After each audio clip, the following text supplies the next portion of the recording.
दोस्तों, आज खुदा ने मुझसे कहा भुला क्यों नहीं देते उसे। मैंने कहा इतनी फिक्र है तो मिला क्यों नहीं देते उससे। दोस्तों, एक समय की बात है, देवर्षि नारद नारायण नारायण का जाप करते हुए बैकुंठ लोक पधारे। नारद जी को देखकर भगवान श्री हरि विष्णु कहते हैं कि हे देवर्षि पधारो, बैकुंठ में तुम्हारा स्वागत है। आज अचानक ही बैकुंठ में आने का क्या प्रयोजन है? अवश्य ही कोई महत्वपूर्ण समाचार लेकर आए होंगे।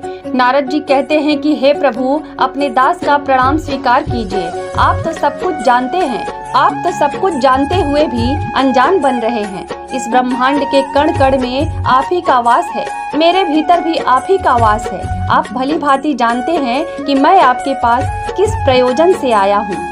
भगवान विष्णु कहते हैं कि हे नारद, मैं अवश्य जानता हूँ तुम्हारे मन में क्या चल रहा है और आज तुम मानव जाति के कल्याण के उद्देश्य से ही यहाँ पर आए हो। इसीलिए तुम्हारे मन में जो भी शंका है निसंकोच होकर पूछ लो। नारद जी कहते हैं कि हे प्रभु, यदि इस दास को आज्ञा दे तो आपसे मैं एक प्रश्न पूछने के लिए आया हूँ। हे प्रभु, ब्रह्मदेव ने सृष्टि की रचना करते समय स्त्री और पुरुष का निर्माण किया था और दोनों को ही एक दूसरे के पूरक बनाया है। किंतु हे प्रभु, किन्नरों की उत्पत्ति कैसे हुई, जो ना पूर्ण रूप से पुरुष है और ना ही स्त्री है? भगवान विष्णु कहते हैं कि हे देवर्षि, आज तुमने उचित ही प्रश्न किया है। तुम्हारे इस प्रश्न का उत्तर महाराज इला की कथा में छुपा है। देवर्षि कहते हैं कि हे प्रभु, महाराज इल कौन थे और उन्हें किस कारण से स्त्री का शरीर प्राप्त हुआ? कृपया आप मुझे महाराज इल की कथा विस्तार से सुनाइए।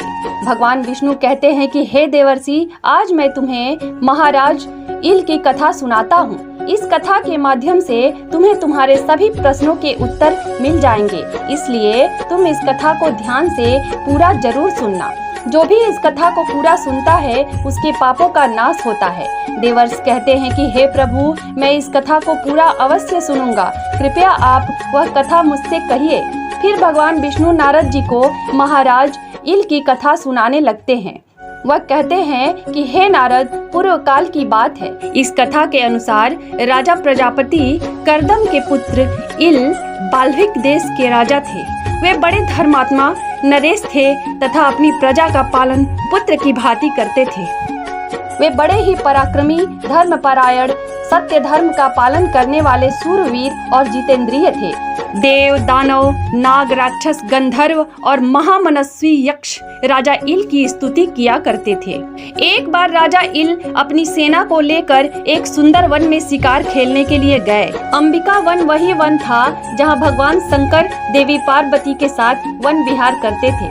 कहा जाता है कि एक बार भगवान शंकर देवी पार्वती के साथ वन में विहार कर रहे थे।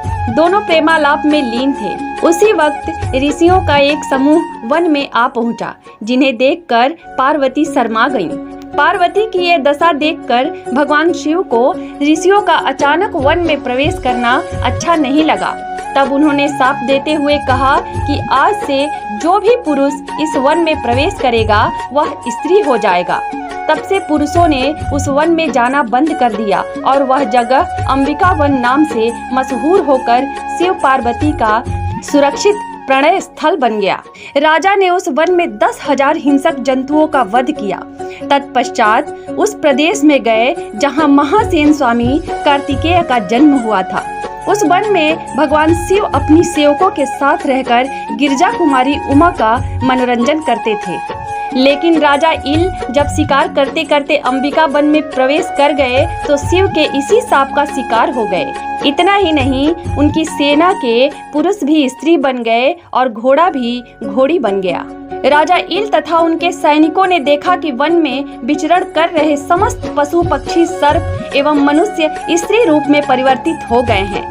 उन्होंने स्वयं को तथा अपने सैनिकों को स्त्री रूप में देखकर अत्यंत दुख का अनुभव किया। वनवासी लोगों ने राजा को बताया कि ऐसा भगवान महेश्वर की इच्छा से हुआ है। यह जानकर राजा इल भगवान महेश्वर को ढूंढते हुए उनकी शरण में पहुँचे। राजा ने एक स्थान पर महेश्वर को पार्वती के साथ विराजमान देखा। उन्होंने राजा को देखते ही हंसकर कहा कि हे राजन, पुरुषत्व के अतिरिक्त और जो चाहे मांग लो। भगवान की यह बात सुनकर राजा बड़ा दुखी हुआ, किंतु उसने भगवान शिव से कुछ नहीं मांगा और वे पार्वती की शरण में गए। राजा ने कहा कि माता, आपके दर्शन कभी निष्फल नहीं होते। आप समस्त लोगों को वर देने वाली हैं, अतः आप अपनी सौम्य दृष्टि से मुझ पर अनुग्रह कीजिए। माता पार्वती ने महान शोक से ग्रस्त राजा इल को करुणा भरी दृष्टि से देखकर कहा कि हे राजन, आप पुरुषत्व प्राप्ति का जो वर चाहते हैं उसके आधे भाग के दाता तो महादेव हैं और आधा वर मैं दे सकती हूँ।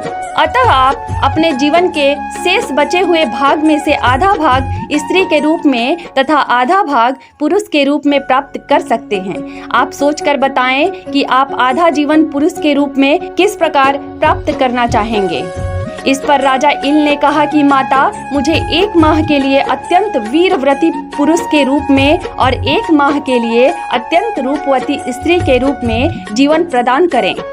माता पार्वती ने राजा को उसकी इच्छा पूरी होने का वरदान दिया, किंतु साथ ही यह भी कहा कि जब आप पुरुष रूप में होंगे तो आपको अपने स्त्री जीवन की कोई बात स्मरण नहीं रहेगी। इसी प्रकार जब आप स्त्री रूप में रहेंगे तो आपको अपने पुरुष जीवन की कोई बात स्मरण नहीं रहेगी। इस वर को पाकर राजा बड़ा प्रसन्न हुआ तथा भगवान शिव एवं पार्वती को प्रणाम करके वहां से चल दिया।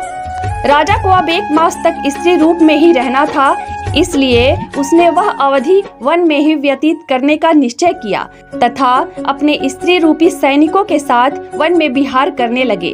उसने अपना नाम इला रख लिया। एक दिन जब इला पर्वतमालाओं के मध्य में स्थित एक वन में विहार कर रही थी, तब उसने एक सुंदर सरोवर देखा। उस सरोवर में चंद्रमा का पुत्र राजा बुद्ध मुनि रूप में तपस्या कर रहा था। तपस्या के कारण बुद्ध की देह अत्यंत कांतिमय होकर प्रकाशित हो रही थी। इस कारण इला मुनि बुद्ध की तरफ सम्मोहित हुई और उनके निकट चली गई। चूँकि यह सरोवर उस वन की सीमा से बाहर था, जिस वन में भगवान शिव ने समस्त पुरुषवाचक संज्ञाओं को स्त्रीवाचक संज्ञा बना दिया था, इसलिए राजा बुद्ध स्त्री बनने से बच गया था। वह तपस्या में इतना लीन था कि उसे कुछ ज्ञात ही नहीं था कि उसके आसपास क्या हो रहा है। इला ने अपनी सखियों सहित उस सरोवर में उतरकर उस सरोवर का जल क्षुब्ध कर दिया। इससे राजा बुद्ध का ध्यान भंग हुआ और उसने अत्यंत रूपवती स्त्री इला को देखा। इला को देखते ही राजा को तन मन की सुधि नहीं रही और वह इला में आसक्त हो गया। वह सोचने लगा कि अप्सराओं से भी सुंदर यह स्त्री कौन है।